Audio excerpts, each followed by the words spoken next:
Bismillahirrahmanirrahim. Assalamualaikum warahmatullahi wabarakatuh. Waalaikumsalam warahmatullahi wabarakatuh. Alhamdulillah, bismillah, wala haula wala quwata illa billah. Kepada yang terhormat Ibu Kepala TK beserta Guru TK wilayah Gugus 1.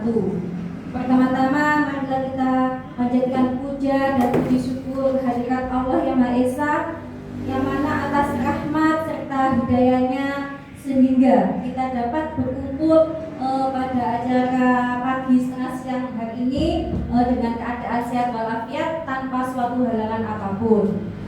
Salawat serta salam marilah kita haturkan kepada junjungan kita Nabi besar Muhammad SAW, yang mana atas taufik dan hidayahnya sehingga kita dapat memilah dan memilih mana yang hak dan mana yang batil.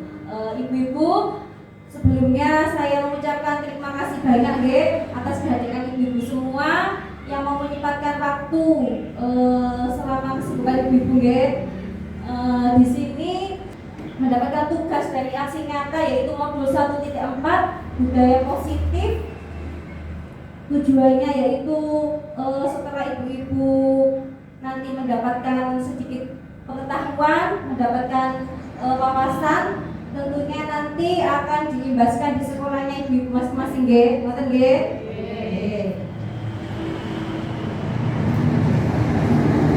Selamat datang para guru hebat. Mari kita belajar bersama, berkolaborasi, saling mendukung untuk mewujudkan budaya positif di sekolah kita. Nah, apa yang kita pelajari hari ini? Yang pertama yaitu perubahan paradigma belajar. Kemudian ada disiplin positif dan nilai-nilai kebajikan universal. Teori motivasi, hukuman, dan penghargaan. Restitusi, keyakinan kelas, kebutuhan dasar manusia, 5 posisi kontrol, dan segitiga restitusi. Kita hari ini akan belajar tentang itu Bu. Perubahan dengan paradigma belajar. Tentunya saat ini itu sedang maraknya merdeka belajar Bu. Ibu-ibu tentunya semuanya sudah mengaplikasikan merdeka belajar di sekolahnya masing-masing ya Bu ya. Ibu-ibu merasakan banyak perubahan apa tidak? Banyak ya Bu. Utamanya pada apa Bu? Pembelajaran ya Bu. Banyak sekali perubahan yang kita lakukan, yang kita peroleh selama mengimplementasikan kurikulum merdeka ini, di mana perubahan dengan paradigma baru dirancang berdasarkan prinsip pembelajaran yang terdiferensiasi sehingga setiap siswa belajar sesuai dengan kebutuhan dan tahap perkembangannya untuk mewujudkan profil pelajar Pancasila. Tentunya ibu-ibu sudah menghafal semua bahwa profil pelajar Pancasila itu ada berapa Bu? Ada berapa? Ada 6. Yang pertama apa Bu? Beriman, bertakwa, kemudian berkarya, mandiri, kreatif, dinamis. Nah, biasanya itu kita nyanyikan ya Bu ya. Nah, kita nyanyikan dulu Bu ya. 1, 2, 3. Beriman, bertakwa, berakhlak mulia, mandiri, kreatif, bergotong royong, bernalar kritis, berkebudayaan global. Mari kita wujudkan. Inilah dimensi profil pelajar Pancasila. Nah, tentunya ibu-ibu semuanya sudah menghafal profil pelajar Pancasila. Nah, di sini ada pembelajaran yang terdiferensiasi. Apa itu ibu-ibu pembelajaran yang terdiferensiasi itu? Ada yang tahu ibu-ibu? Ada sudah mengetahui? Pembelajaran terdiferensiasi itu adalah pembelajaran di mana kita itu melihat kebutuhan siswa kita. Nah, dengan karakteristik murid kita itu, setiap anak-anak itu kan berbeda, memiliki keunikan dan karakteristik yang berbeda. Jadi dalam kita memberikan layanan tentunya juga harus berbeda. Misalnya diibaratkan, jika kita itu ke Surabaya, dengan mengajak anak-anak, tentunya anak-anak itu sangat beragam, Bu ya.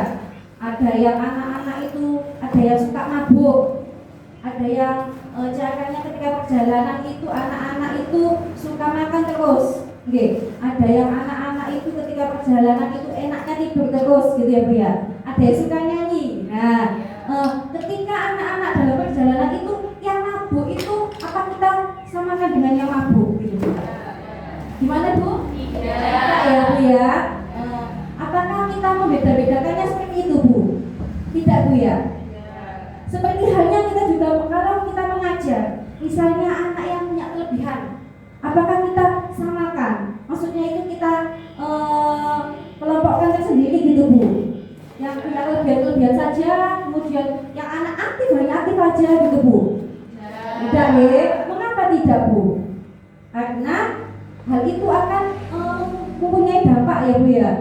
Jika nanti yang anak yang kurang kita kumpulkan dengan yang kurang, akhirnya nanti akan berdampak negatif. Anaknya akan tambah merasa minder gitu. Nah, itu ya Bu ya. Makanya untuk pembelajaran terdiferensiasi ini kita sebagai guru itu harus melayani kebutuhannya itu dengan berbagai kegiatan yang dapat memenuhi kebutuhannya agar tercapai tujuan pembelajaran. Nah, Ibu, di sini ada pertanyaan pemantik. Nanti Ibu silakan menjawab setuju atau tidak setuju. Yang pertama, hukuman dapat mendisiplinkan anak. Bagaimana Ibu? Tidak setuju. Oke. Yang kedua, pemberian hukuman dengan hal positif seperti membaca atau membersihkan halaman sekolah dapat meningkatkan disiplin anak. Bagaimana? Silakan pendapat Ibu, bebas merdeka kita ini ya. Gimana? Setuju? Setuju. Setuju? Setuju. Yang ketiga, memberi penghargaan dapat meningkatkan motivasi belajar anak. Bagaimana Ibu? Setuju? Oke, kita simpan dulu jawabannya karena yang kita bahas setelah ini adalah ya ini berkaitan dengan ini Bu. Oke, lanjut. Nah, kita akan belajar tentang disiplin positif dan nilai-nilai kebajikan universal. Nah, ini ada sebuah percobaan Bu. Ada dua orang ya Bu ya. Kita bisa langsung praktekkan Bu. Berpasangan dengan teman dua-dua ya. Ada yang menjadi A dan ada yang menjadi B. Tugas A adalah mengepalkan salah satu tangan. Ibu, kita praktekkan Bu ya. Coba bayangkan bahwa Anda menyimpan sesuatu yang sangat berharga di dalam kepalan tangan Anda. Ibu, Anda perlu menjaga benda tersebut sekuat tenaga karena begitu pentingnya untuk kehidupan Anda. Nah, sedangkan tugas yang B, teman sampingnya ya Bu ya, ayo, adalah mencoba dengan segala cara untuk membuka kepalan tangan. Ayo Bu, teman yang B boleh membujuk, menghardik, mengintimidasi, memarahi, menggoda, menggelitik, bahkan menawari uang agar bersedia membuka kepala tangan. Silakan kita praktekkan Bu. Silakan kita praktekkan Bu. Coba dibujuk, kita praktekkan ini. Ada apa ini Bu? Ada membujuk, akan memarahi. Ayo kita praktekkan Bu. Silakan, ayo. Ayo, bagaimana? Apa yang terjadi? Apa yang terjadi? Apakah Ibu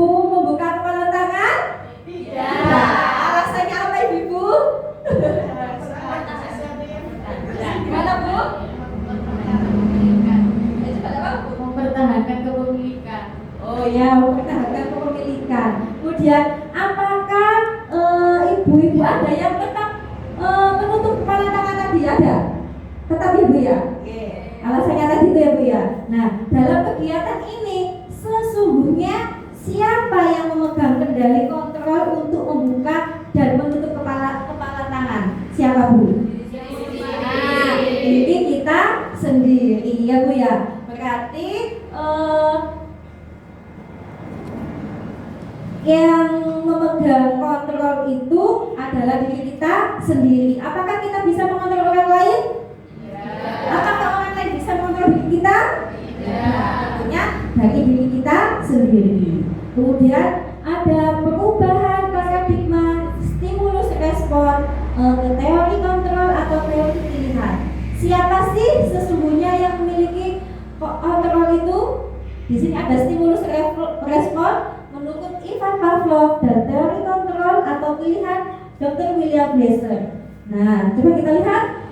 Kita mencoba mengubah orang agar berpandangan sama dengan kita. Ini kalau stimulus respon Bu ya. Sedangkan kalau teori kontrol, kita berusaha memahami pandangan orang lain tentang dirinya. Coba kita pahami Bu. Kita mencoba mengubah orang agar berpandangan sama dengan kita. Ada unsur apa ini Bu berarti Bu? Ada unsur apa Bu? Pemaksaan ya Bu ya? Ya, ada unsur pemaksaan Bu ya. Karena apa? Yang teori kontrol kita berusaha memahami pandangan orang lain tentang dunia. Berarti kita merdeka kan Bu ya? Bebas Bu ya. Nah, kemudian yang kedua, perilaku buruk dilihat sebagai suatu kesalahan. Kemudian kalau dari kontrolnya, semua perilaku memiliki tujuan. Nah, ini biasanya setiap perilaku yang buruk atau salah itu selalu dinilai kesalahan. Kalau perilaku buruk selalu dinilai kesalahan ya, selalu disalahkan. Tanpa kita sadari, kita itu berbuat baik atau buruk itu pasti memiliki tujuan. Nah, biasanya ini kalau murid-murid kita itu ada yang melakukan perilaku yang agak buruk gitu Bu ya. Contohnya anak kecil aja buang sampah sembarangan atau merebut mainan temannya gitu Bu ya. Biasanya kita langsung menyalahkan gitu Bu ya. Nah, padahal kalau teori kontrol itu semua itu memiliki tujuan.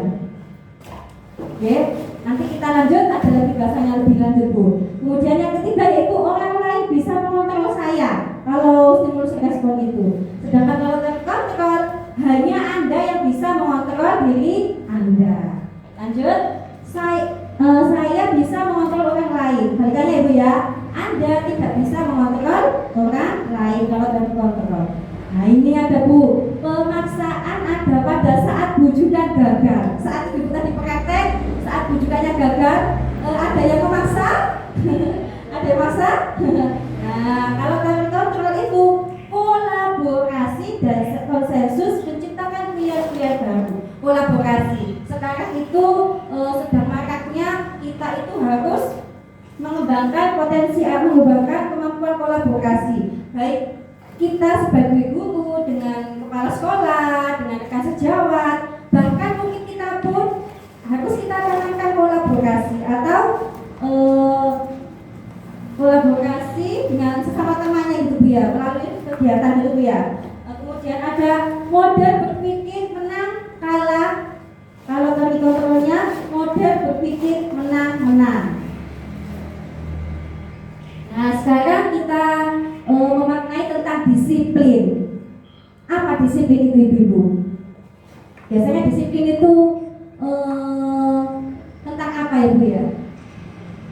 Harus sesuai dengan peraturan yang dibuat.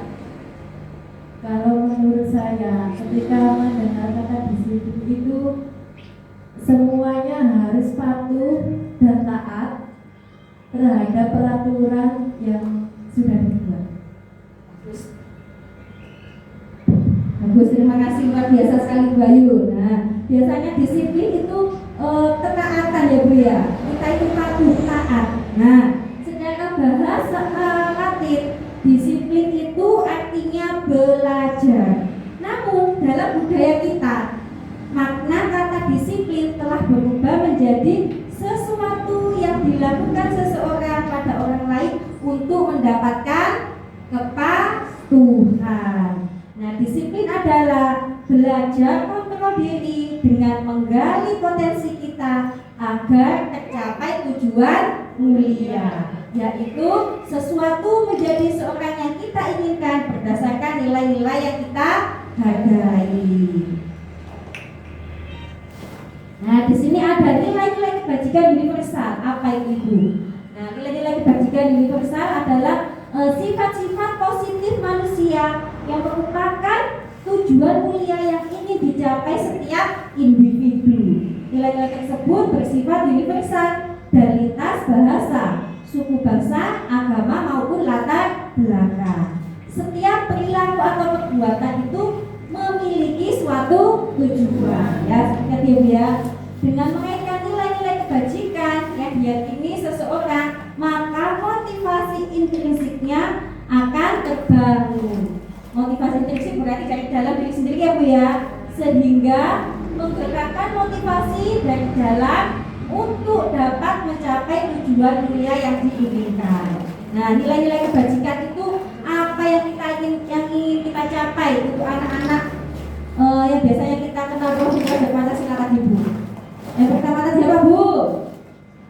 Beriman, bertakwa kepada Tuhan Yang Maha Esa dan berakhlak mulia. Kemudian mandiri, bergerak kritis, apa lagi, Bu? Berkegiatan global, gotong royong dan kreatif. Nah, sekarang mari bersama-sama kita belajar mengontrol diri kita dengan menggali potensi agar tercapai tujuan mulia yang kita inginkan berdasarkan nilai-nilai kebajikan yang kita yakini. Sekarang ada teori motivasi, hukuman, dan penghargaan serta restitusi.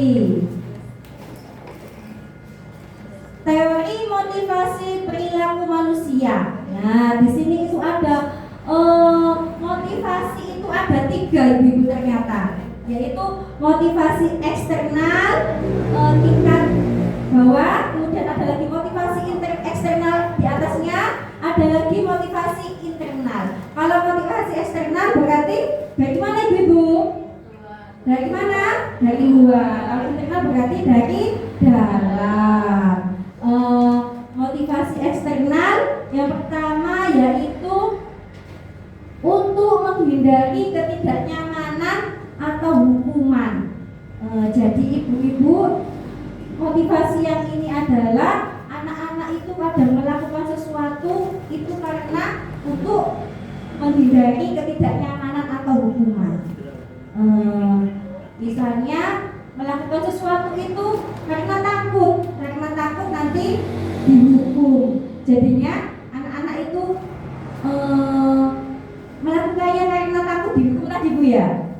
Apa yang akan terjadi apabila saya tidak melakukannya? Nah, kemudian ada lagi motivasi eksternal, ini di atasnya. Ini itu karena untuk mendapatkan imbalan. Jadi melakukan karena untuk mendapatkan imbalan dari orang lain.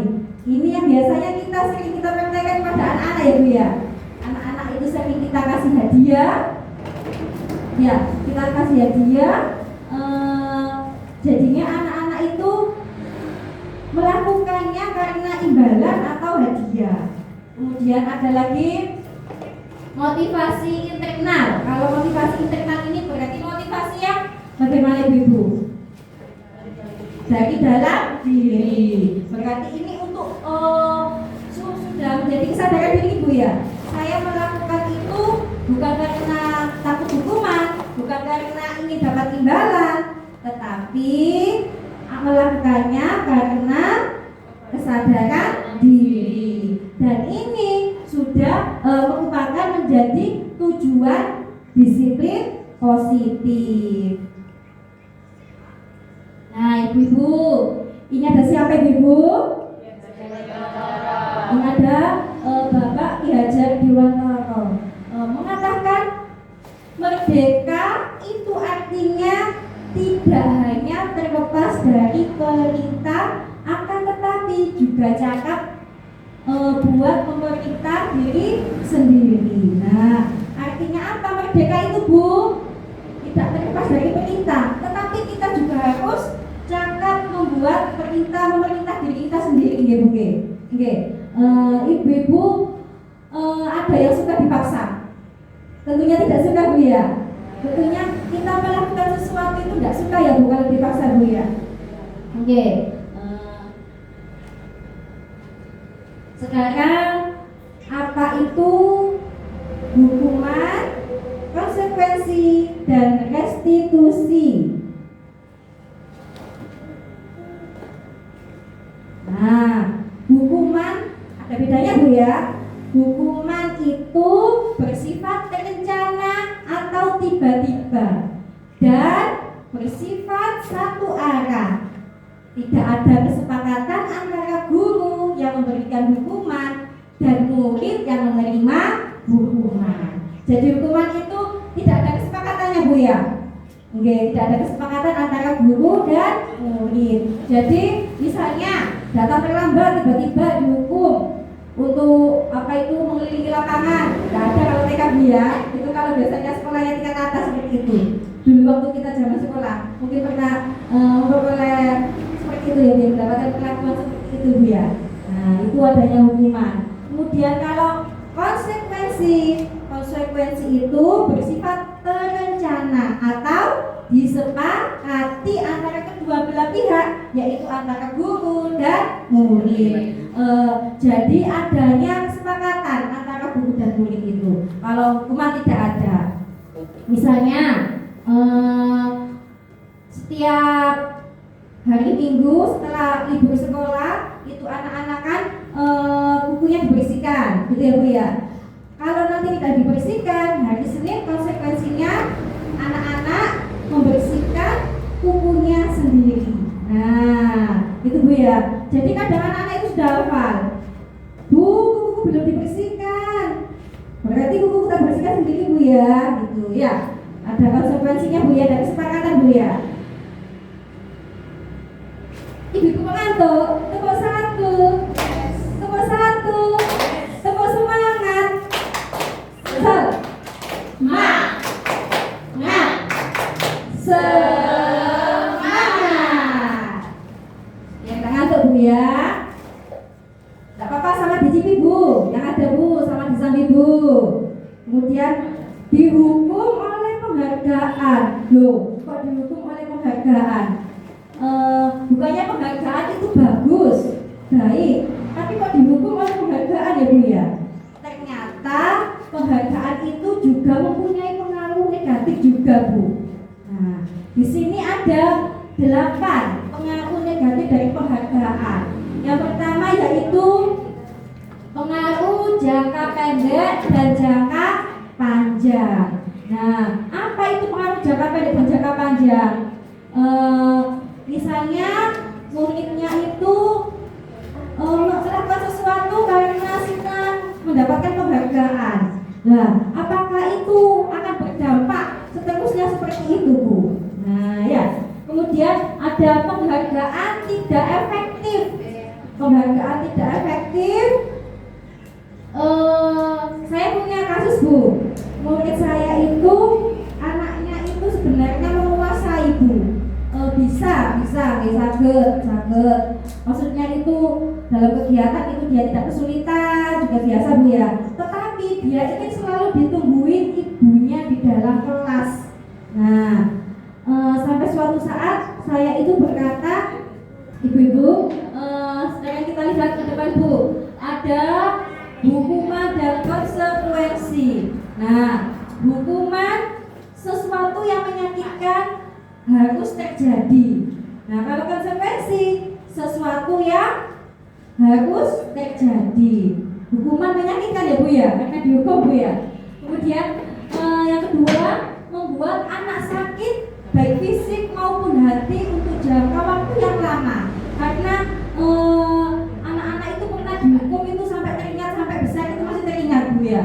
Kemudian ada yang konsekuensi membuat anak merasa tidak nyaman dalam jangka waktu pendek.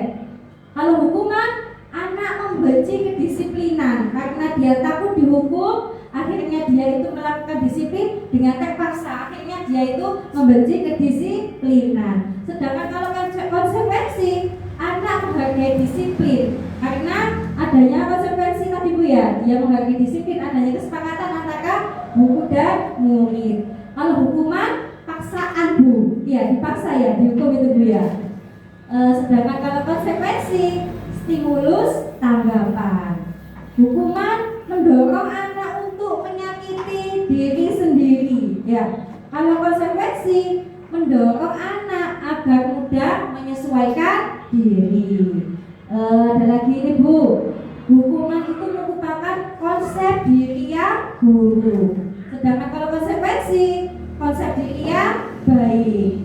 Nah ini, anak belajar untuk menyembunyikan kesalahan karena dia takut dihukum ya Bu ya, akhirnya dia menyembunyikan kesalahannya. Nah kalau konsekuensi, anak belajar untuk mematuhi peraturan, disiplin ya Bu ya. Nah ini hukuman membuat anak marah, merasa bersalah, dipermalukan, bahkan merasa tidak dihargai. Sedangkan kalau konsekuensi, kehilangan hak, dibuat tidak nyaman, diasingkan untuk sementara waktu.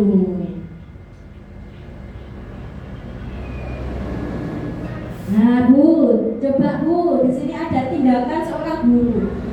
Ini termasuk hukuman apa konsekuensi? Kita jawab bersama-sama Bu ya. Mencatat 100 kali di dalam buku kalimat. Saya tidak akan terlambat lagi karena terlambat ke sekolah. Itu termasuk hukuman apa konsekuensi Bu? Hukuman. Oke. Kemudian yang kedua, lari mengelilingi lapangan basket 2 kali karena terlambat hadir di sekolah. Apa itu Bu? Hukuman. Kemudian yang ketiga, membersihkan coretan yang dibuatnya di meja tulis. Apa itu Bu? Konsekuensi. Selanjutnya, murid diminta untuk push up 15 kali karena tidak menggunakan masker ke sekolah. Hukuman. Selanjutnya, menggantikan kertas tugas teman yang telah dicoret-coret. Konsekuensi ya. Berjemur di lapangan basket pukul 12 siang karena mengobrol dengan teman. Hukuman. Ada lagi, murid diminta bertelanjang kaki sepanjang hari karena tidak menggunakan sepatu warna hitam sesuai peraturan sekolah. Apa itu? Konsekuensi. Oke, konsekuensi membersihkan tumpahan air di meja tulis karena tersenggol pada saat belajar. Apa itu Bu? Apa? Konsekuensi? Hukuman? Konsekuensi. Yang terakhir, duduk di bangku di pinggir lapangan pada jam istirahat. Tidak diizinkan bermain oleh guru piket karena mencederai teman saat bermain di lapangan. Apa Bu? Konsekuensi? Konsekuensi. Sekarang kita lihat jawabannya. Jeng jeng jeng jeng. Nah, luar biasa sekali Ibu, tepuk tangan dulu. Nah sekarang restitusi. Apa itu restitusi itu? Ibu sudah pernah mendengar? Apa itu restitusi? Nah restitusi adalah proses menciptakan kondisi baik bagi murid untuk memperbaiki kesalahan mereka sehingga mereka bisa kembali pada kelompok mereka dengan karakter yang lebih kuat. Restitusi juga merupakan proses kolaboratif yang mengajarkan murid untuk mencari solusi untuk masalah mereka dan membantu murid berpikir tentang orang seperti apa mereka ingin menjadi. Nah, tujuan kuliah dan bagaimana mereka harus memperlakukan orang lain. Jadi restitusi itu tidak langsung menyalahkan anak. Jika ada anak yang berbuat kurang tepat, kita tidak langsung menyalahkan anak. Kalau restitusi itu ditanya dulu Bu, alasannya mengapa, ada apa kok melakukan hal tersebut. Nah, kita biasanya langsung gitu Bu ya, menilai anak itu langsung disalahkan.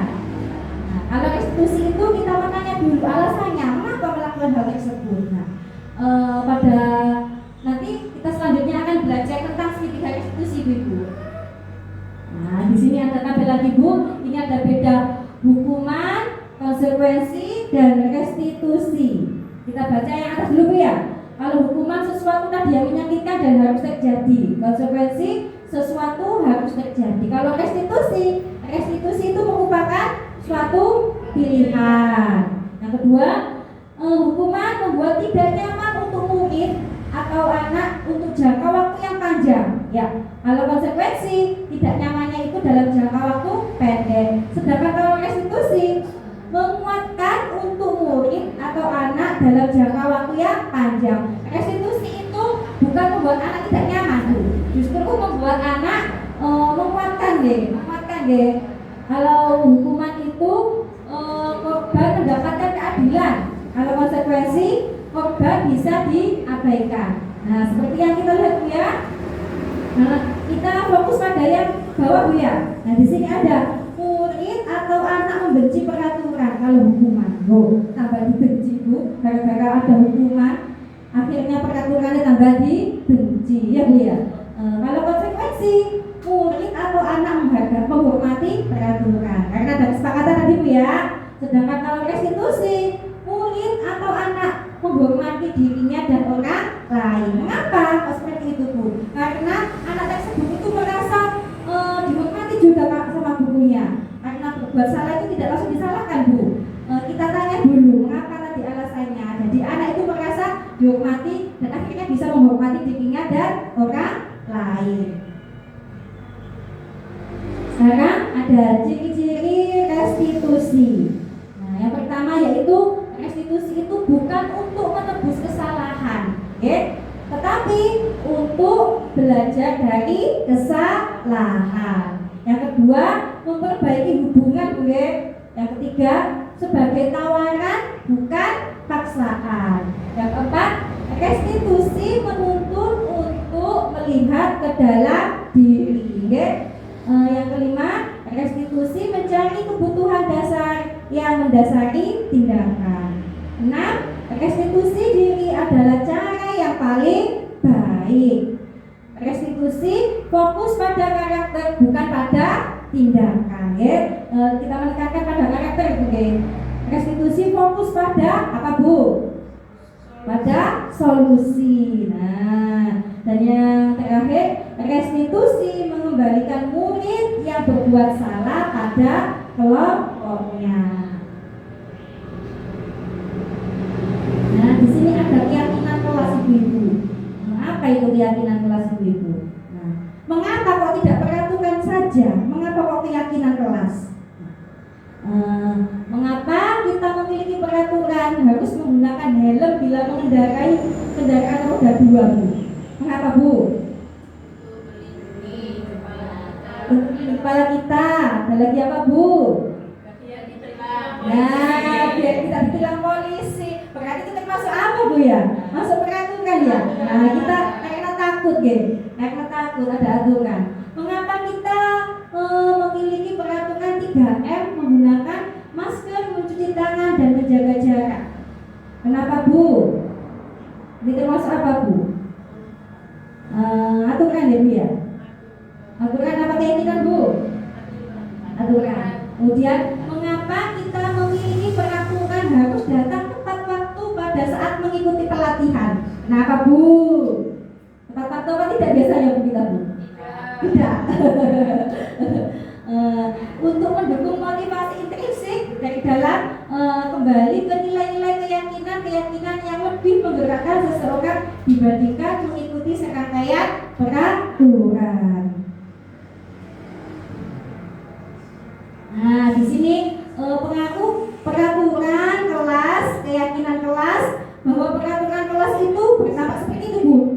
Segitu, Bu ya. Kalau keyakinan kelas agak luas, Bu ya, dampaknya, Bu ya. Bahkan yang sudah menerapkan keyakinan kelas itu nanti akan berdampak pada lingkungannya, Bu. Berdampak positif, akhirnya anak terbiasa dan berbudaya positif. Sekarang dalam membuat keyakinan kelas itu ada prosedur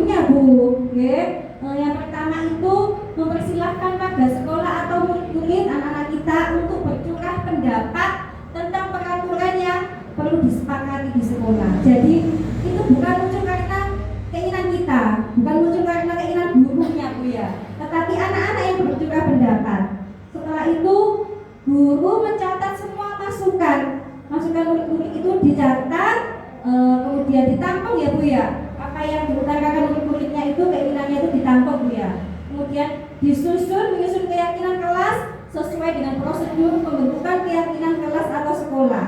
Kemudian mengganti kalimat dalam bentuk negatif menjadi positif. Nah biasanya itu kalimatnya itu kalimat negatif itu seperti apa?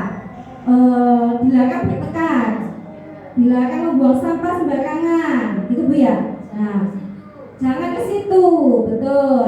Nah, dari kalimat situ, kalimat jangan itu Bu, kita ubah menjadi kalimat positif. Cek mboten kakean jangan, nggih. Setelah itu kita tinjau kembali daftar curah pendapat yang sudah dicatat. Tadi yang sudah ditampung dan dicatat tadi kita tinjau kembali. Kita tinjau ulang keyakinan sekolah atau kelas secara bersama-sama. Setelah keyakinan sekolah atau kelas selesai dibuat, maka semua warga kelas dipersilakan meninjau ulang dan menyetujuinya dengan menandatangani keyakinan sekolah atau kelas tersebut. Nah, termasuk guru juga menandatanganinya ya Bu ya. Setelah itu, keyakinan sekolah atau kelas selanjutnya bisa dilekatkan di dinding kelas di tempat yang mudah dilihat semua warga sekolah. Itu prosedur pembuatannya Bu ya, pembentukannya ya Bu ya.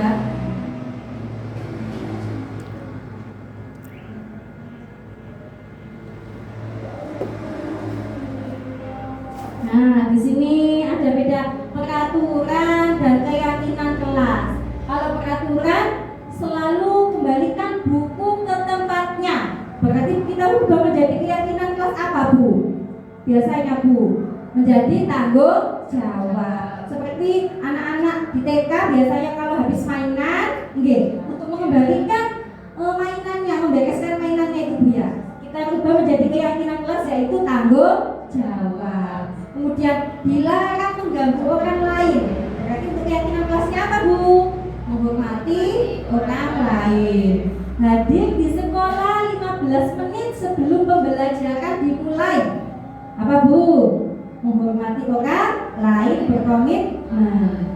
Dilarang melakukan kekerasan. Wah ini ya Bu ya. Keyakinan kelasnya apa? Keselamatan, menghormati orang lain. Nah ini kok dilarang menggunakan narkoba. Ini enggak Bu ya, kalau kita di TK Bu ya. Belum ya kata-katanya seperti itu Bu ya. Ini bergantian atau menunggu giliran. Berarti apa Ibu? Menghormati orang lain, bersabar. Nah ini jangan berlari di kelas atau koridor. Apa itu tadi Bu? Keselamatan atau keamanan. Nah di sini ada video proses pembuatan keyakinan kelas. Ini yang sudah saya lakukan di kelas saya ibu-ibu. Ini adalah prosesnya dari awal. Ibu-ibu nanti bisa menyaksikan videonya Bu ya.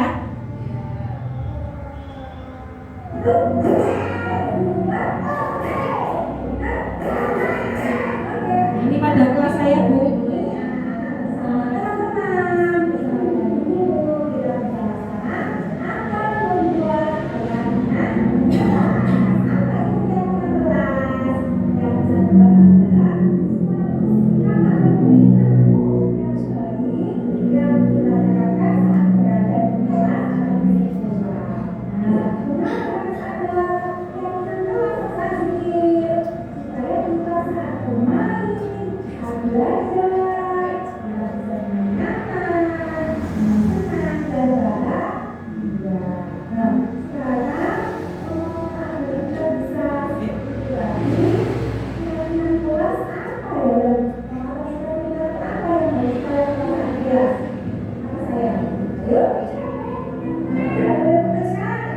Ini juga pendapat Bu ya. Anak-anak mengutarakan keinginannya Bu.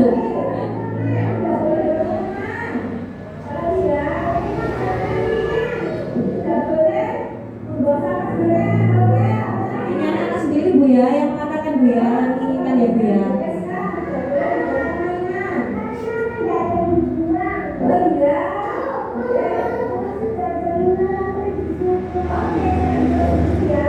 Setelah itu guru menampung apa yang dikatakan anak-anak ibu-ibu. Guru menampung apa yang dikatakan anak-anak, yang diinginkan anak-anak itu apa? Kita tulis Bu.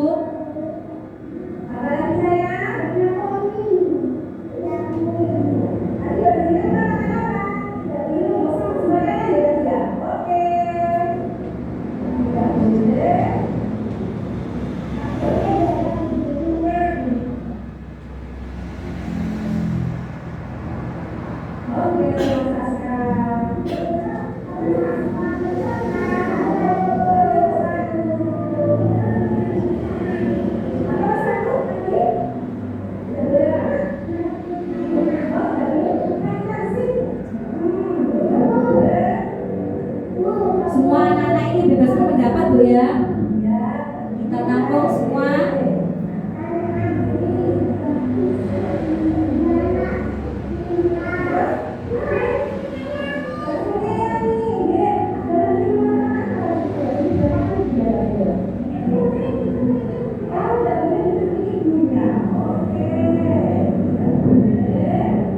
Ternyata tidak boleh ditemui ibunya katanya Bu.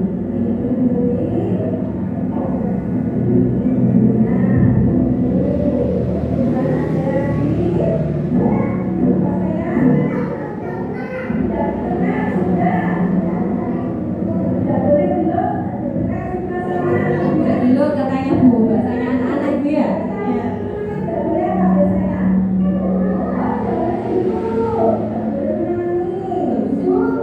Oke, tidak boleh menangis.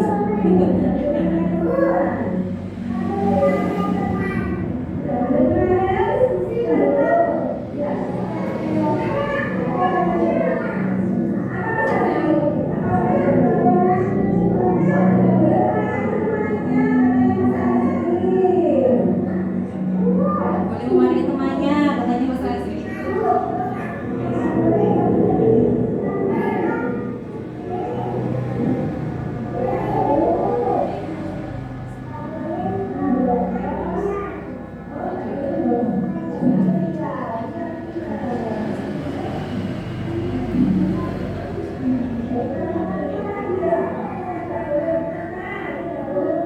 Nah, setelah itu kita meninjau ulang Bu ya. Kita bacakan.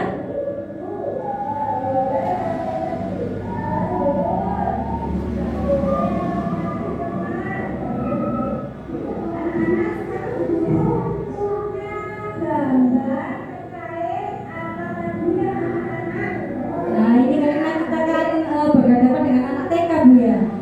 Jadi saya itu agar anak-anak itu senang, tertarik, membuat keyakinan kelas saya perintah gambar-gambar itu sesuai dengan yang itu, yang mereka katakan tadi Bu, yang mereka kata tadi Bu. Nah, ini anak satu-satu ini dengan memperhatikan gambarnya, mengambil sesuai dengan keinginannya.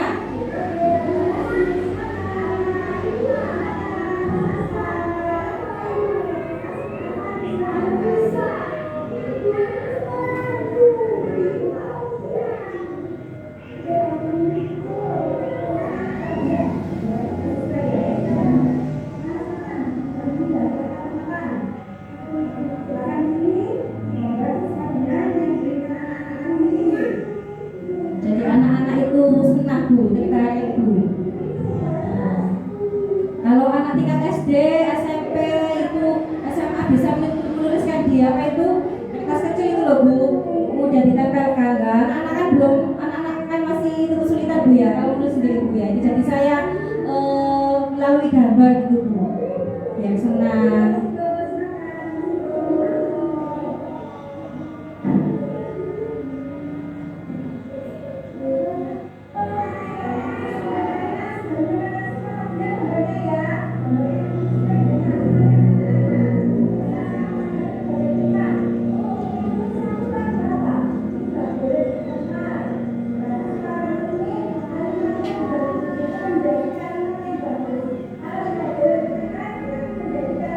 Nah, ini kita mengubah kalimat yang negatif tadi menjadi kalimat positif Bu. Nah, ini misalnya tidak boleh bertengkar, berarti apa Bu? Saling menyayangi ya Bu ya. Kemudian ada lagi yang tadi tidak boleh membuang sampah sembarangan tadi, berarti menjaga kebersihan ya Bu ya.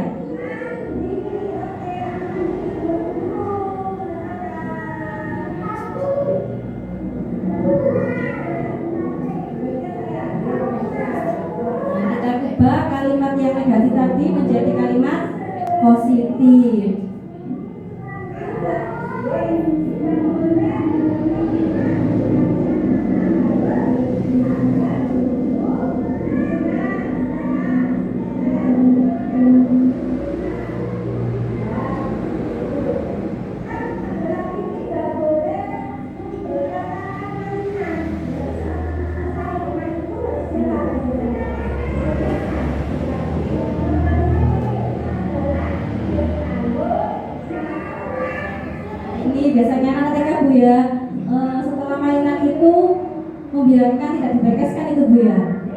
Nah ini kita masuk pada bertanggung jawab. Kalimat positif bertanggung jawab.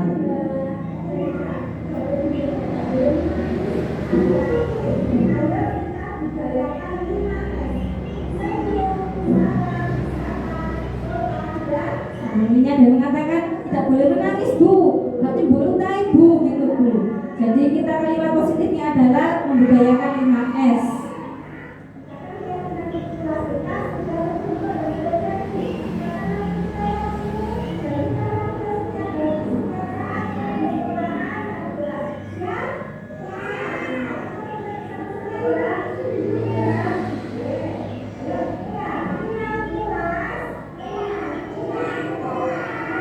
Kita bacakan bersama-sama Bu ya. Didikte karena anak TK ya Bu ya.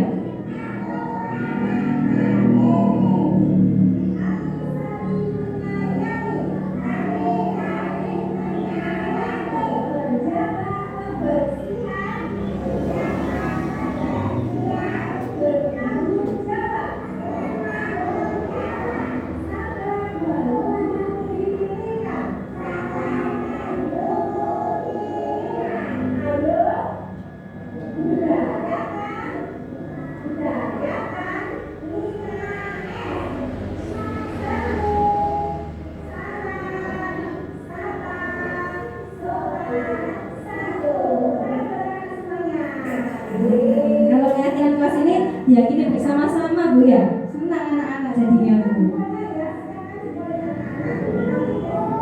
Nah kalau anak besar itu di papanya itu dikasih tanda tangan Bu. Nah saya itu pikir anak TK kan belum bisa tanda tangan. Ini saya kasih jempol itu Bu, sama pasta itu Bu.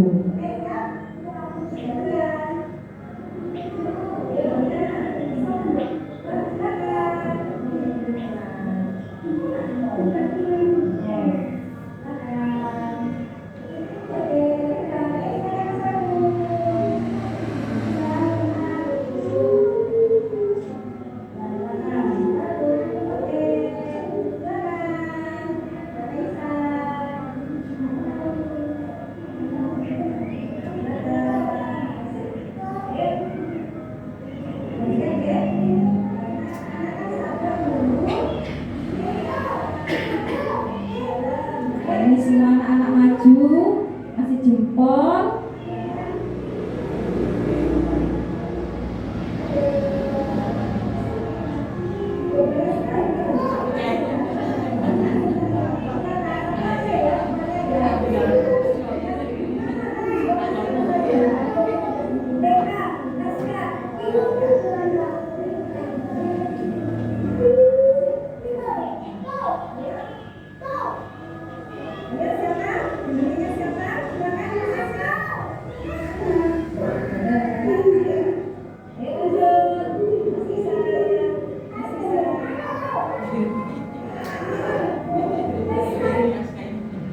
Buku-bukunya juga tanda tangan Bu ya. Karena ini kesepakatan kita bersama, keyakinan kita bersama antara guru dan murid untuk dilaksanakan ya Bu ya.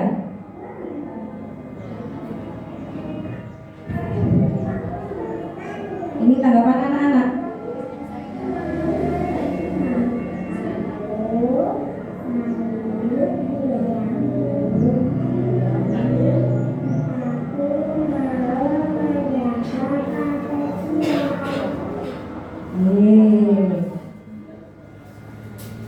Nah itu tadi merupakan keyakinan kelas yang sudah saya lakukan, yang sudah saya buat di kelas saya Bu ya.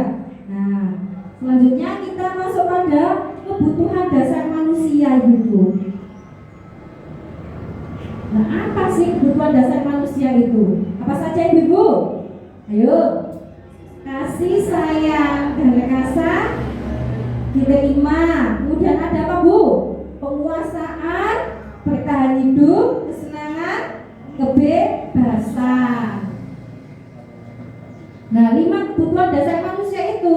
Kebutuhan yang pertama yaitu bertahan hidup. Kebutuhan ini bersifat fisiologis untuk bertahan hidup. Misalnya apa Bu? Kesehatan, rumah dan makanan ya.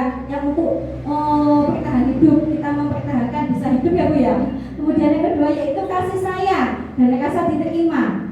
Siapa yang pengen disayang Bu? Semuanya tentunya pengen disayang ya Bu ya. Yaitu kebutuhan untuk disayangi dan diterima, untuk meliputi kebutuhan akan hubungan dan koneksi sosial, kebutuhan untuk memberi dan menerima kasih sayang, dan kebutuhan untuk merasa menjadi bagian dari suatu kelompok. Kemudian ada penguasaan atau power. Nah ini penguasaan. Kebutuhan ini berhubungan dengan kekuatan untuk mencapai sesuatu, menjadi kompeten, menjadi terampil, diakui atas prestasi dan keterampilan kita, didengarkan dan memiliki rasa harga diri. Jadi kita itu juga memiliki kebutuhan penguasaan Bu ya, ingin menguasai ya, sifatnya manusia itu Bu ya. Ya.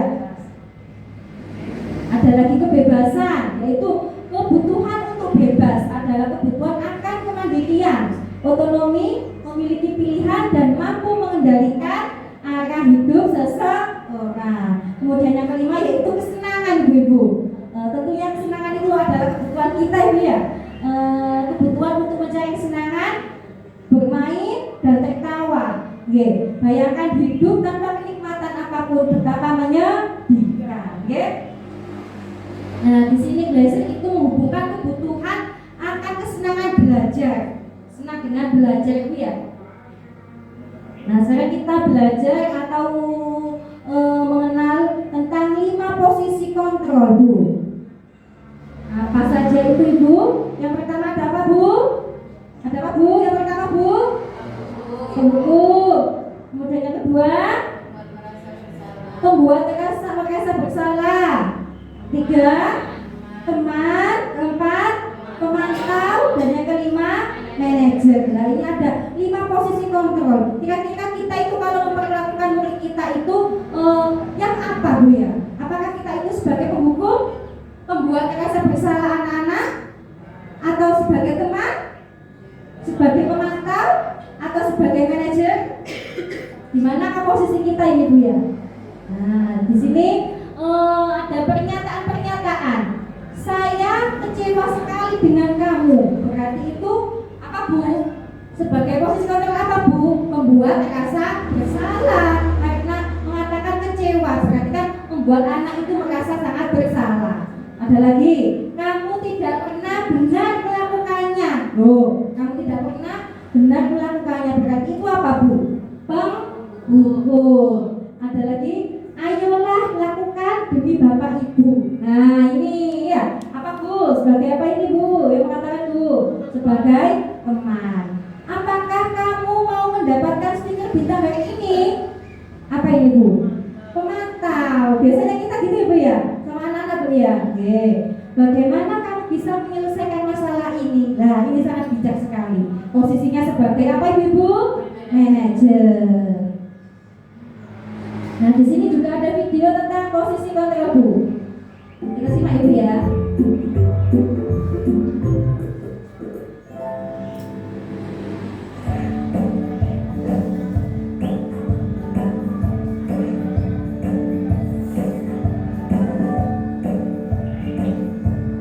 Halo, Bapak Ibu Guru calon guru muda. Video ini akan menampilkan 5 adegan interaksi guru dan murid. Silakan menonton dan merefleksikannya. Ini kita akan membedakan antara guru A, B, C, dan D ya Bu ya. Kita perhatikan ya Bu ya. Bagi anak-anak, silakan PR yang kemarin diberikan digunakan di meja. Anton, kamu sudah mengerjakan belum?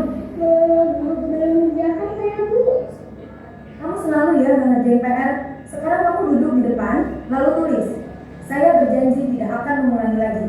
Saya berjanji akan berusaha menjadi murid yang rajin belajar sampai pelajaran saya selesai.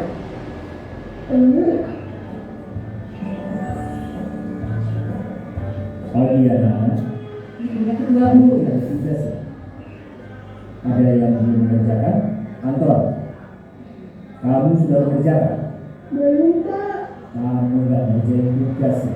Kamu mau jadi apa nanti? Kamu ya sekolah sih.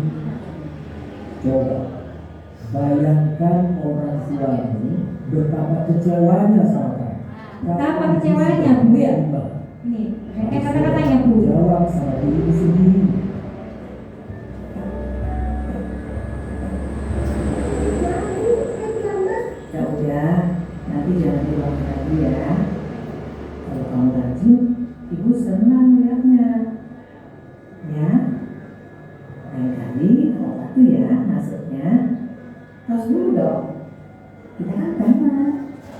Wah, jadi pelaku selamat lari. Apa ya?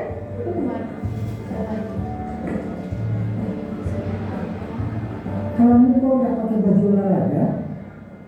Bapak catat kamu sudah 3 kali loh nggak ikut olahraga bulan ini. Ya Pak, 3 kali berarti saya dapat sanksi Pak.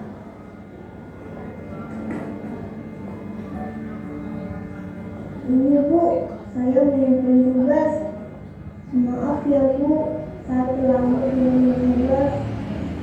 Kenapa kamu terlambat mengumpulkan tugas? Iya Bu, saya tiap sore dulu jaga warung. Bosan Pak tugas juga. Kira-kira nih, apa yang bisa kamu perbaiki supaya kamu bisa mengerjakan tugas tepat waktu? Coba, kapan biasanya kamu membantu ibu jualan? Sekarang saya malam Bu. Bagaimana kalau kamu membuat jadwal? Kapan kamu akan mengerjakan tugas? Oh itu ya Bu. Saya coba deh Bu. Terima kasih Bu.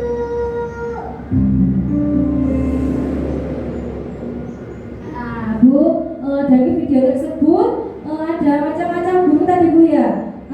Ada perlakuan beberapa buku tadi itu Bu. Ada yang mencerminkan apa tadi Bu? Posisi apa yang pertama tadi Bu?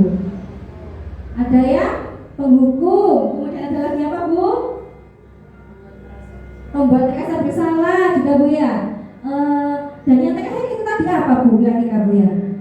Sebagai apa tadi Bu? Manajer ya. Nah, 5 posisi kontrol itu ada penghukum, pembuat orang bersalah, teman, pemantau, dan manajer Ibu ya. Ini coba ada buku yang berbuat kalau penghukum menghardik, menunjuk-nunjuk, menyakiti, menyindir Bu. Nah kalau pembuat bersalah berceramah dan mengatakan seharusnya ibu kecewa. Nah seperti yang video tadi Bu ya, ada yang mengatakan kalau gurunya itu kecewa dengan kelakuan anak Ibu ya. Berarti itu pembuat rasa bersalah. Kemudian ada lagi teman. Tadi ada yang itu ya Bu ya. Perlakuan gurunya seperti teman tadi Bu ya. Kemudian ada lagi pemantau. Kalau pemantau ini kita itu memantau anak, bisa menilai anak Bu. Nah kalau manajer adalah mengajukan pertanyaan-pertanyaan seperti yang tadi yang terakhir itu Bu ya. Sangat bijak sekali Bu kalau manajer itu Bu. Nah kira-kira posisi kita itu kalau memperlakukan murid kita itu yang bagaimana Bu? Yang bagaimana Bu? Nah, semoga kita bisa menjadi guru yang bijak ya Bu ya. Di sini ada segitiga restitusi Bu. Nah, ini ada segitiga restitusi. Yang pertama yaitu menstabilkan identitas, kemudian validasi kebutuhan dan menanyakan keyakinan. Menstabilkan identitas itu ketika anak melakukan perbuatan salah itu intinya itu gini Bu, kita itu tidak langsung menyalahkan. Semua orang itu pasti pernah melakukan kesalahan, okay? Kamu bukan satu-satunya orang yang melakukan perbuatan ini. Kita itu menstabilkan identitasnya Bu ya. Seperti itu Bu, langsung kita salahkan. Kemudian validasi kebutuhan. Kamu tentu punya alasan mengapa melakukan perbuatan itu. Nah, kita tanya Bu, mengapa kok melakukan hal seperti itu Bu? Adakah cara yang lebih efektif untuk mendapatkan apa yang kamu butuhkan? Adakah cara lain agar tidak melakukan hal tersebut? Oke, itu adalah validasi kebutuhan. Dan yang terakhir yaitu menanyakan keyakinan. Nah ini keyakinan yang sudah kita buat tadi, keyakinan kelas kita. Nilai-nilai apa yang telah kita sepakati? Nilai-nilai apa yang sudah kita yakini di kelas kita itu? Nah, apakah melanggar keyakinan kelas kita? Nah, gitu ya Bu ya, menanyakan keyakinan kelas. Ini ada penjelasannya, menstabilkan identitas. Guru berkata berbuat salah itu hal yang manusiawi. Tidak ada manusia yang sempurna. Intinya kita itu tidak boleh langsung menyalahkan anak-anak gitu ya Bu ya. Kemudian ada validasi kebutuhan. Guru berkata kamu bisa saja kan melakukan hal yang lebih buruk, tapi kamu tidak melakukannya itu ya. Kamu pasti punya alasan mengapa melakukan hal tersebut, Apa yang penting bagi kamu?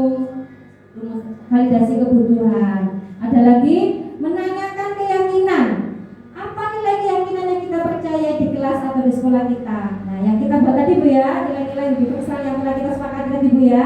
Ada keyakinan kelas tadi Bu ya, kita tanyakan melalui menanyakan keyakinan.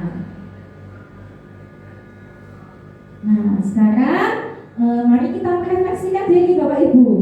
Kira-kira dari yang saya sampaikan tadi, khususnya mengenai 5 posisi kontrol, kita itu berada pada posisi yang mana Ibu? Pada posisi yang mana Ibu? Kita kadang sebagai teman ya Bu ya, sebagai teman. Apakah pernah kita sebagai penghukum Ibu? Tidak pernah, insya Allah karena kita ini dunianya anak-anak, jadi tidak pernah menghukum ya Bu ya, insya Allah ya Bu ya. Apakah kita sudah menjadi manajer Bu, posisi manajer Bu? Belum? Nah, mulai dari sekarang mari kita bersama-sama Bu agar bisa belajar Bu. Saya juga belajar Bu ya. Tentunya saya ini juga belajar Bu ya. Kita memosisikan diri kita ini sebagai manajer agar bisa bijak kepada anak-anak. Kemudian Bapak Ibu bersediakah membantu saya untuk mengembangkan budaya positif ini di sekolahnya masing-masing Ibu? Bersedia Ibu? Dari ilmu yang kita dapatkan ini tadi, saya juga berusaha menerapkan di sekolah saya Ibu. Begitu mulai Ibu. Mulai dari sekarang kita mulai terapkan Ibu. Nah, Bapak Ibu kira-kira apa langkah awal kita untuk mengembangkan budaya positif di sekolah? Apa Bu? Bayu monggo barangkali. Ayo langkah apa? Langkah awal? Monggo Bayu. Menurut saya, langkah awal untuk mengembangkan budaya positif di sekolah yaitu seperti yang telah dikatakan Bu Betty tadi, bahwa motivasi intrinsik dari anak itu memang lebih utama daripada motivasi eksternal. Jadi setiap apapun yang dilakukan anak harusnya tumbuh dari pikiran dan dari hati anak itu sendiri. Terima kasih, luar biasa sekali. Nah, kata Bu Ayu tadi, langkah awal itu untuk menumbuhkan motivasi intrinsik ya Bu ya. Jadi kesadaran dirinya Bu ya, anak itu Bu ya. Alhamdulillah. Terima kasih, salam sehat dan bahagia. Sudah selesai, alhamdulillah. Ibu-ibu, demikian yang dapat saya sampaikan. Saya di sini mohon maaf yang sebesar-besarnya Bu. Saya di sini bukan bermaksud untuk menggurui ibu-ibu. Saya ini masih kecil, masih junior Bu ya. Jadi kan yang sudah pada senior Bu ya. Saya ini pastinya juga banyak belajar, harus banyak belajar panjenengan Bu. Tetapi dari modul ini mari kita merefleksikan Bu ya. Dari materi ini mari kita bersama-sama merefleksikan diri terkait budaya positif yang akan kita terapkan di sekolah. Demikian yang dapat saya sampaikan, kurang lebihnya billahi taufiq wal hidayah. Wassalamualaikum warahmatullahi wabarakatuh. Waalaikumsalam warahmatullahi wabarakatuh.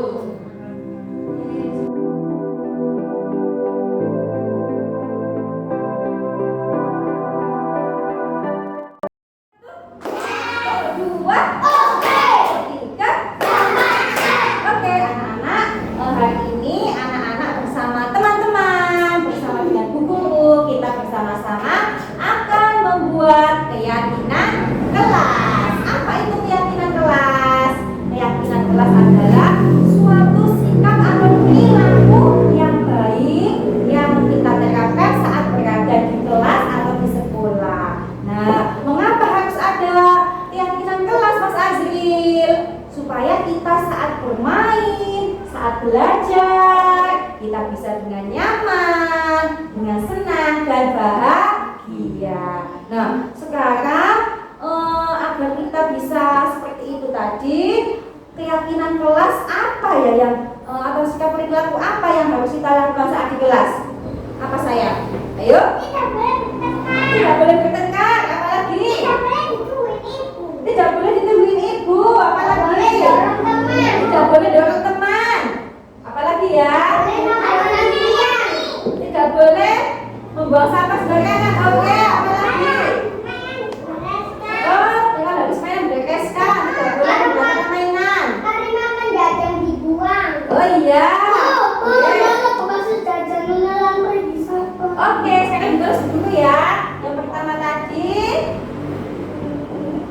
boleh apa tadi sayang? Tidak boleh bertengkar. Apalagi sayang? Tadi Mbak Zalika mengatakan apa? Tidak boleh membuang sampah sembarangan ya tadi ya? Oke. Tidak boleh. Oke, Mas Aska. Oh iya Mas Faru. Apa Mas Faru tadi? Tidak boleh apa nak? Oh tidak boleh berebut mainan sip. Tidak boleh. Iya, tidak boleh bertengkar. Terus harus menyayangi.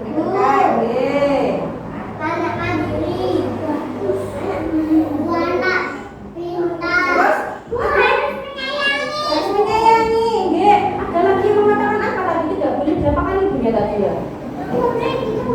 Oh tidak boleh dituduh ibunya. Oke. Tidak boleh dituduhi ibunya, ibu. Kemudian ada lagi apa sayang? Tidak bertengkar sudah. Tidak boleh belum bertengkar sudah selama ya. Tidak boleh menangis. Berarti kalau ketemu temannya tidak boleh apa biasanya? Oh tidak boleh cemburu. Tidak boleh menangis. Oh, tidak boleh marahi teman. Tidak boleh menangis. Cemberut. Ya. Apa Mas Azri? Apa Mas Azri? Oh tidak boleh memarahi temannya katanya Mas Azri.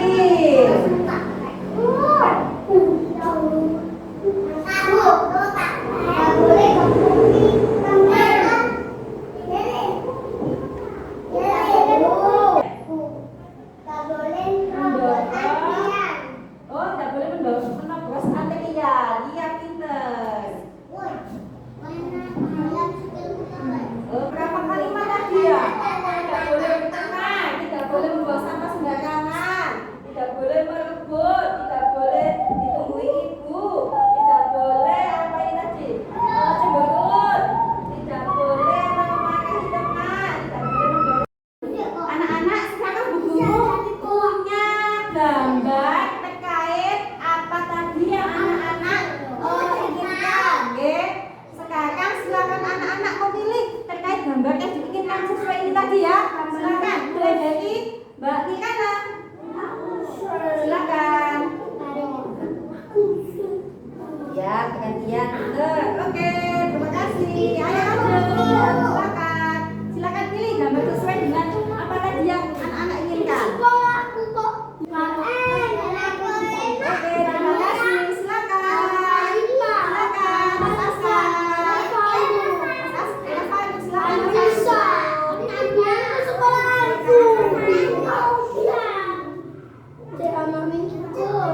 Anak-anak tadi ya, gambarnya sudah sesuai ya. Ayo silakan.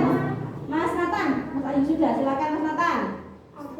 Silakan pilih gambar sesuai dengan yang diinginkan anak-anak tadi.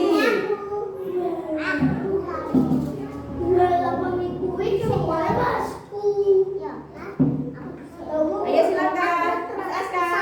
Mas Aska sudah. Duduk sayang, duduk kalau sudah. Oke. Ayo silakan Mas Isa berikutnya.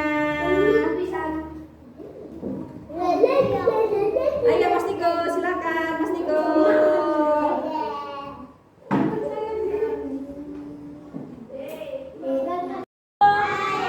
Anak-anak sudah mendapatkan semua tadi ya gambarnya ya. Gambarnya tadi sesuai dengan yang diinginkan anak-anak. Mas Aska, Mas Arjo coba dari depan. Oh, untuk yang nomor 1 tadi apa? Tidak boleh bertengkar. Berarti sekarang ini kalimatnya diganti Bu Guru menjadi kalimat yang bagus. Kalau tidak boleh bertengkar berarti menjadi kalimat apa sayang? Saling menyayangi. Oke, saling menyayangi. Nomor 1. Oke, menjaga kebersihan. Siapa yang membantu Bu Guru? Mbak Zalika silakan. Tempelkan Mbak Zalika. Menjaga kebersihan. Oke. Kemudian tidak boleh ditunggui ibu. Tidak boleh ditunggui ibu.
nanti dikasih buku pasta.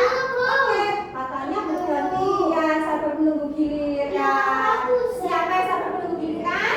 Oke, bergantian ya nanti ya sayang ya. Kita jempol di sini nanti. Oke, siap? Bergantian. Mbak Kirana, satu Mbak. Silakan. Oke, jempol. Jempol tak jempol? Jempol. Silakan. Oke, Tuan. Silakan Mas Ainul. Silakan aku. Ya, silakan. Oke, silakan. Mbak Kaisa. Silakan. Ayo. Bergantian ya. Bagaimana anak-anak kan sabar menunggu.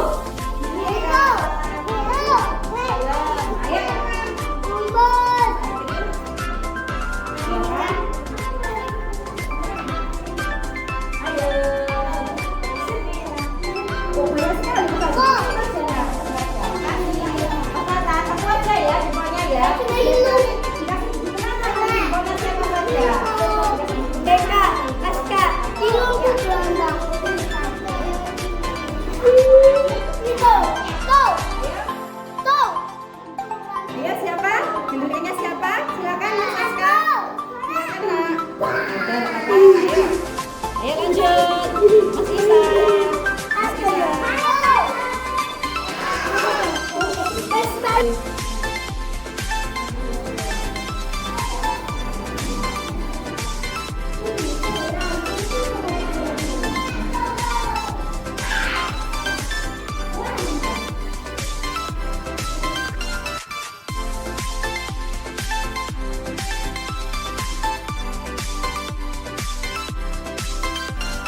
Assalamualaikum warahmatullahi wabarakatuh. Saya Bu Eli Supartiningsih, Kepala TK Abang Merenyaplo, mengucapkan terima kasih kepada Bu Dewi Fitriana Rahmawati Ananda yang sudah melakukan sharing bersama pemahaman budaya positif. Semoga setelah dilakukan penyebaran pemahaman budaya positif, kami semua bisa menerapkan di sekolah. Tentunya perlu dilakukan kolaborasi antara semua warga sekolah agar tercapai tujuannya. Selamat melanjutkan pendidikan guru penggerak. Semoga dapat menyebarkan pemahaman-pemahaman baru tentang pendidikan. Guru penggerak, bergerak, tergerak, dan menggerakkan. Wassalamualaikum warahmatullahi wabarakatuh. Assalamualaikum warahmatullahi wabarakatuh. Saya Bu Muryadi, rekan Sari Bu Dewi Fitriana. Saya berharap selalu mendapatkan dampak yang positif bagi siswa maupun sekolah melalui program pendidik guru penggerak. Tetap semangat dan semoga lebih baik. Wassalamualaikum warahmatullahi wabarakatuh.